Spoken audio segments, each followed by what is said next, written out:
Hola a todos, bienvenidos a su podcast favorito, la educación del día de hoy.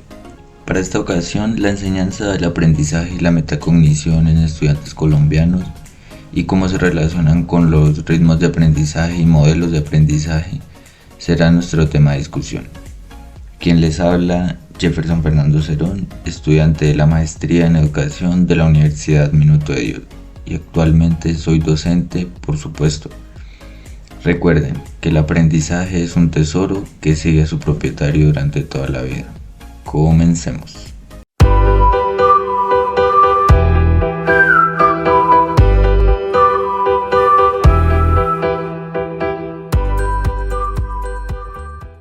Este es el programa donde abrimos espacio a la reflexión sobre la educación, los procesos de enseñanza y aprendizaje de los estudiantes colombianos y qué tipo de estrategias nos permiten mejorar la enseñanza de aquellos chicos que son el futuro de este país latinoamericano. Recuerda, aquí encontrarás herramientas, reflexiones e innovaciones para aplicar en el aula.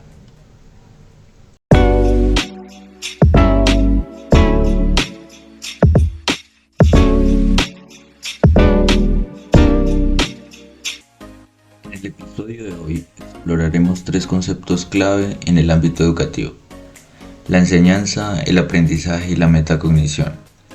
Para ello abordaremos estos temas desde una perspectiva pedagógica y experiencias personales, de modo que podamos entender cómo se relacionan y cómo influyen en los estilos de aprendizaje y ritmos que tienen los estudiantes.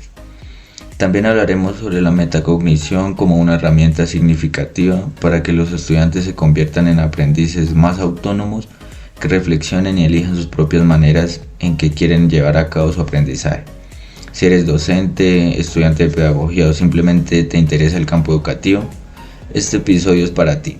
Acompáñame a descubrir cómo podemos influir en los estudiantes y sus estilos de aprendizaje en los salones de nuestro país.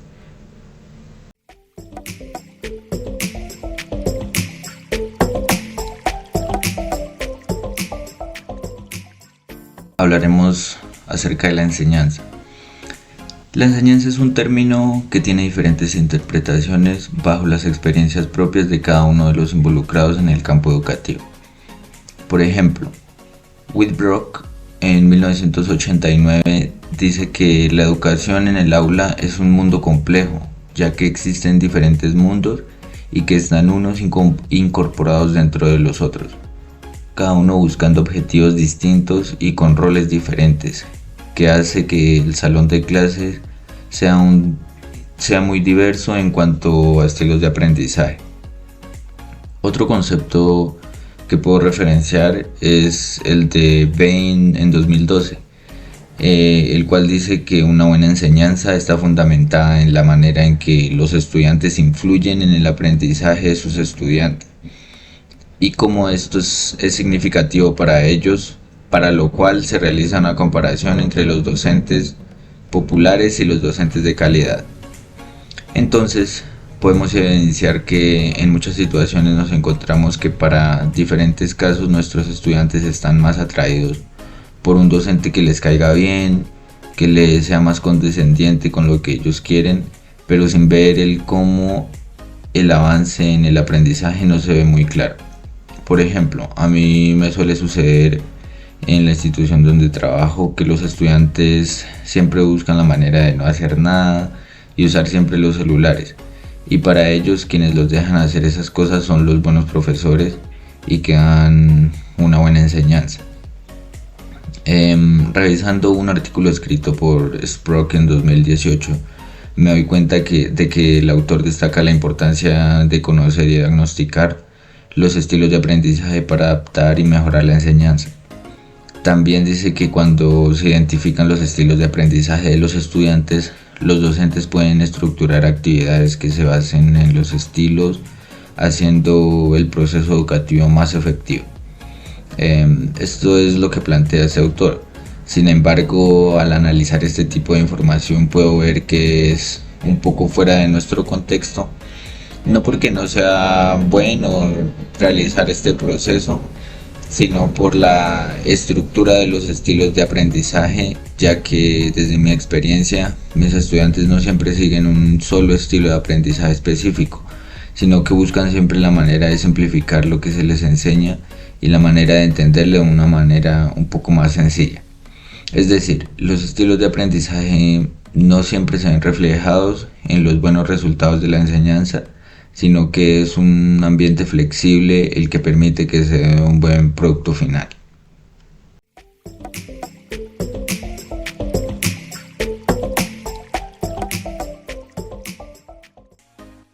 Pero siempre, por supuesto, al analizar el aula con detenimiento me he dado cuenta que mis estudiantes son mucho más visuales y kinestésicos a la hora de aprender.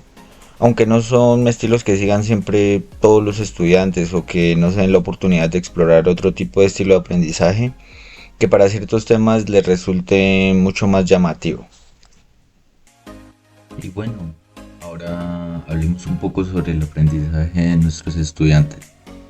Y para esto debemos referirnos sí o sí al ritmo de los estudiantes en relación con el lugar en el que se encuentran, los recursos que tienen a disposición, las necesidades que tienen, etc. En definitiva, los cambios significativos en la enseñanza, la docencia, la expresión creativa y el aprendizaje han generado una necesidad de innovación y liderazgo en todos los niveles de la academia. Así, por ejemplo, en el programa de la Puya se habla de que los alumnos de hoy tienen muchas cosas en contra, como la falta de inversión, la falta de renovación de currículos, la necesidad de buscar la manera de sobrevivir y no de aprender, que es algo muy frecuente. Entonces, si vemos todas estas situaciones, el aprendizaje suele estar sujeto al hecho de que no hay un ambiente propicio para que los estudiantes desarrollen el rol de aprendizaje de una manera llamativa. Y aún cuando hay espacios propicios y los estudiantes tienen todo lo que necesitan para aprender, optan por destinar el tiempo al uso de redes sociales y otras distracciones que no generan mayor efecto positivo en ellos. Entonces, si lo veo de mis estudiantes, todos quieren saber muchas cosas y ser los mejores en diferentes disciplinas, pero son muy pocos los que en realidad dedican el tiempo y el sacrificio necesario, llegando así a optar por el facilismo en sus actividades académicas. En resumen, el aprendizaje es un factor muy relacionado con los estilos de aprendizaje del estudiante de hoy en día, pero hay muchos aspectos importantes que se deben tener en cuenta a la hora de evaluar qué ritmo tienen nuestros alumnos y si en realidad les interesa encontrar una manera más adecuada a cada uno de aprender, o si solo quieren que lo que deben hacer sea más fácil y simple.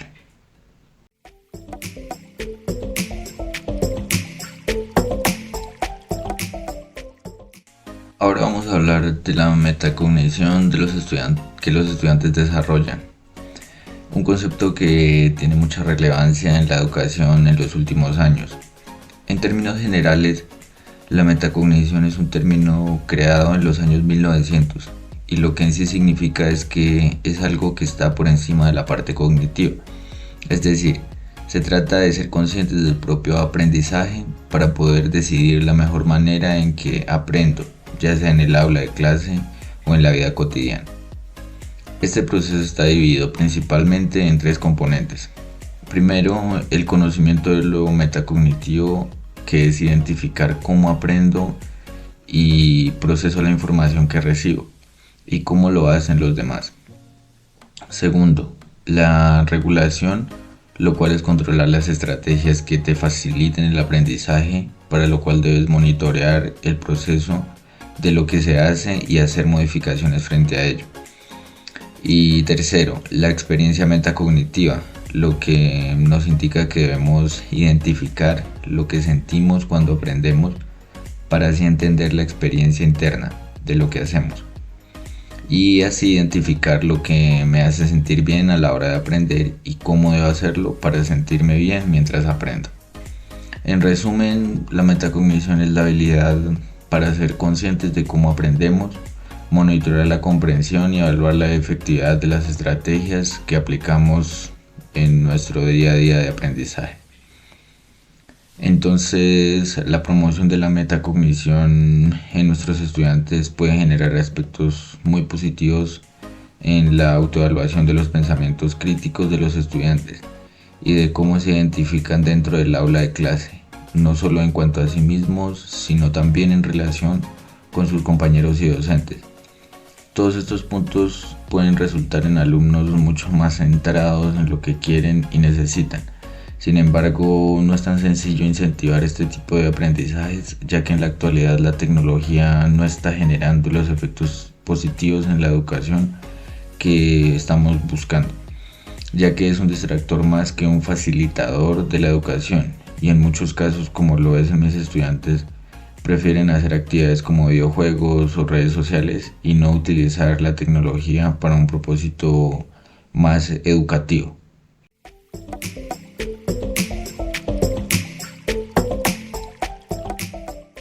Muy bien, amigos y amigas, para concluir, hoy discutimos la importancia de comprender la enseñanza no solo como un proceso de transmitir información, sino como un proceso dinámico con los estudiantes que les permita avanzar en un espacio agradable. También hablamos de el aprendizaje como un proceso activo y diverso basado en la diversidad de los estudiantes, y además como el conocer estos conceptos tan relevantes permiten que los estudiantes desarrollen una metacognición propicia para que se conviertan en aprendices autónomos, críticos y capaces de superar dificultades relacionadas a su aprendizaje del día a día. Y bueno, de esta manera llegamos al final de este episodio de la educación de hoy. Gracias por acompañarme y recuerda que la educación es el camino hacia un futuro mejor. Nos vemos en el próximo episodio. Hasta pronto. Chao, chao.